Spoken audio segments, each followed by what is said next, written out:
Alors, salut la famille FreeServe Révolution et bienvenue dans cette nouvelle vidéo. Aujourd'hui, nous allons vous montrer la nouvelle méthode de configuration du VPN Sourcip en 2025. Donc, restez jusqu'à la fin de cette vidéo pour ne pas rater les connaissances que nous allons vous partager gratuitement, ok?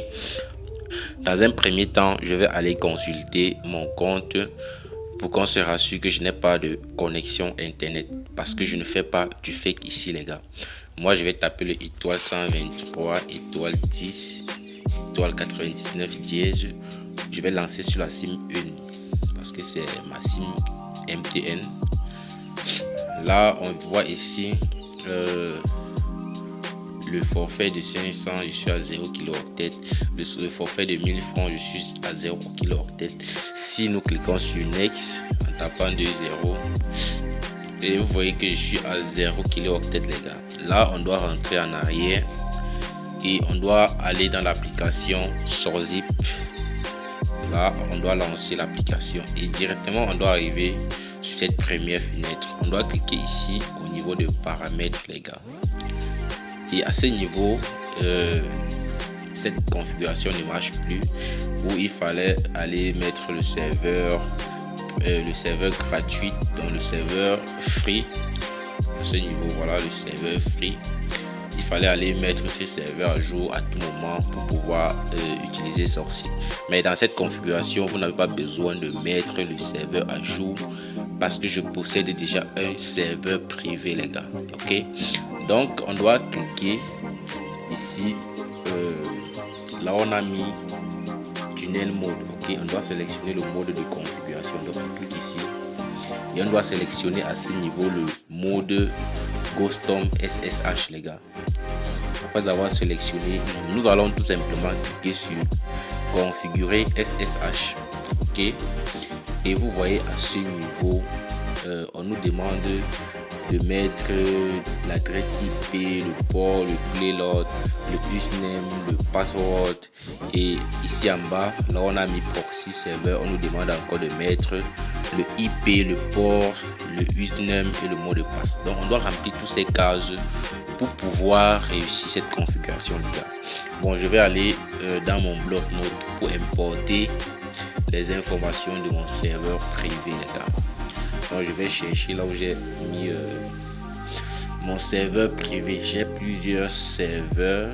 Bon, je pense que c'est celui-ci.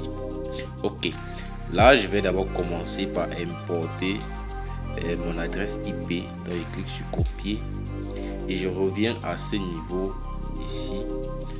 Je vais coller, donc j'appuie, je maintiens là et je clique sur coller et vous voyez directement que l'adresse IP de mon serveur s'affiche ici.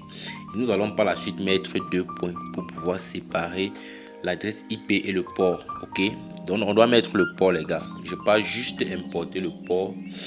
Le port c'est 80. Donc je clique dessus et puis désolé. Bon, je vais aller remplir ça manuellement. Copier dérange un peu. Bon, je vais cliquer 80 à ce niveau. Bon, première étape terminée les gars. On doit descendre maintenant sur username. Je vais aller copier mon username les gars. Je vais copier et venir juste à ce niveau coller. Donc je colle mon username et je viens plus bas ici. Là on demande le mot de passe. Je vais pas copier juste mon mot de passe ici et je viens coller les gars. Je viens coller mon mot de passe là. Je pense que la configuration est déjà presque à la fin. Ici en bas on nous demande encore de remplir les mêmes informations qu'on a mis plus haut. Donc on n'a plus besoin d'aller dans le bloc-notes. Là je vais juste copier toute cette ligne, toute cette première ligne. Je clique sur copier et je viens ici coller. Ok les gars. Bon, vous voyez on a mis ici proxy serveur IP. Directement ce qui suit c'est le port. C'est pour ça que j'ai copié toute la première ligne qu'on vient de remplir plus haut les gars. Donc après avoir mis cela, je vais mettre arrobase et recopier le username. Ok les gars, donc je mets arrobase et je viens ici copier le username les gars et je reviens coller à ce niveau Après avoir mis le username, je vais mettre le mot de passe. Et pour mettre le mot de passe, il faudrait séparer le mot de passe et le nom du serveur en mettant 2 points, les gars. Après avoir mis 2 points, je vais aller copier le mot de passe comme ceci et venir coller à ce niveau. Là, je vais coller. La configuration est presque terminée. On peut dire que c'était à 95%. Maintenant, le moteur qui reste, c'est le payload, les gars. Étant donné que les failles ne fonctionnent plus, on a construit un payload privé, les gars. Un payload privé qui donne 500 mégas chaque jour. Donc, on doit aller importer le payload privé, les gars. Donc là, je vais chercher. Voilà ça. Je vais juste copier mon payload. Donc, je vais copier tout ceci. Après avoir copié, je vais rentrer dans l'application et coller à ce niveau. Là, on a mis payload. Et vous voyez, ça a été déjà tout rempli. Toutes les cases sont déjà au top, les gars. À ce niveau, nous allons cliquer juste sur Save Configuration SSH. OK. On clique dessus et directement, on doit rentrer en arrière. Donc, à ce niveau, on clique sur cette flèche pour entrer à la page d'accueil, les gars. OK. On rentre. Vous voyez, on ne nous demande pas de mettre le serveur à jour parce que c'est un serveur privé. Donc, si on rentre dans paramètres, vous voyez, tout est OK. À ce niveau, je vais aller lancer ma connexion sur MTN. OK. Je lance ma connexion et je rentre sur l'interface, les gars. Je rentre sur l'interface et je clique juste sur Start. Vous voyez, l'application cherche déjà à se connecter. OK. On nous demande de patienter pour que l'application puisse se connecter à la configuration qu'on a mis. On voit la clé apparaît déjà ici devant l'autre barre réseau.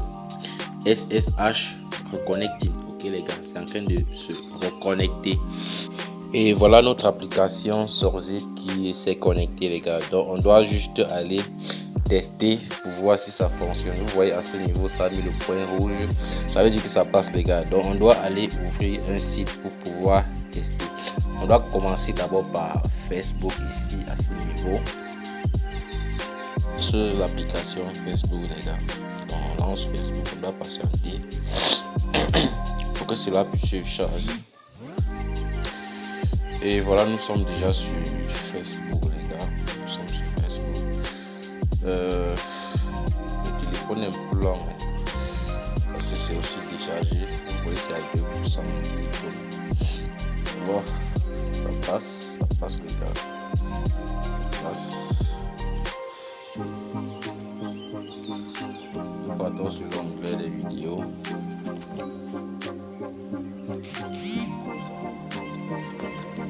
on peut essayer de mettre une vidéo. Voilà.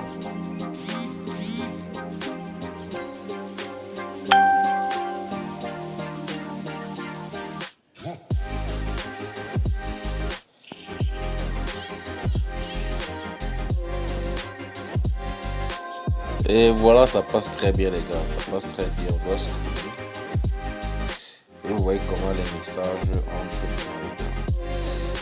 Bon, désolé, le téléphone ralentit un peu. Le téléphone ralentit, c'est pas la connexion qui ralentit. C'est le téléphone parce que c'est déjà fait. Ok. Bon, sinon, voilà comment ça passe. Ça passe très bien. On doit rentrer. À ce niveau, on doit lancer un peu WhatsApp.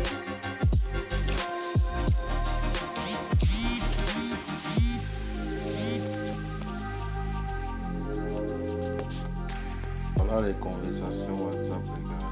Là, je vais écrire à Amel. Oh, le téléphone est vraiment lent, les gars. Donc je vais envoyer un message à Amel et on doit voir si réellement ça doit partir. Donc j'écris salut.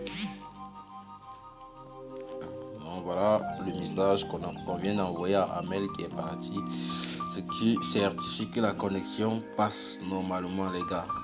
Et je pense que c'était tout concernant la nouvelle configuration de Sorzip en 2025. Donc vous n'avez pas besoin de faire les mises à jour à tout moment. Parce qu'on s'est rendu compte que juste en faisant les mises à jour, vous avez besoin d'une petite connexion et cette petite connexion peut aller jusqu'à 500 mégas déjà. C'est pas petit, c'est pas vraiment rien. Mais avec votre serveur privé, vous vous débarrassez de tous ces tracasseries là, les gars. Donc, vous prenez juste votre configuration, vous mettez comme je viens de vous montrer dans la vidéo et vous l'utilisez. Vous n'avez pas besoin de faire la mise à jour. C'est ceux qui utilisent le serveur gratuit de l'application qui sont obligés d'aller faire des mises à jour. Donc si la vidéo vous a plu, n'hésitez pas de liker, de partager et de laisser vos avis en commentaire si vous rencontrez des soucis. Et si vous êtes nouveau sur la chaîne, abonnez-vous et activez la cloche de notification. Et n'hésitez pas aussi de partager la vidéo pour aider d'autres personnes. On se dit à plus les gars.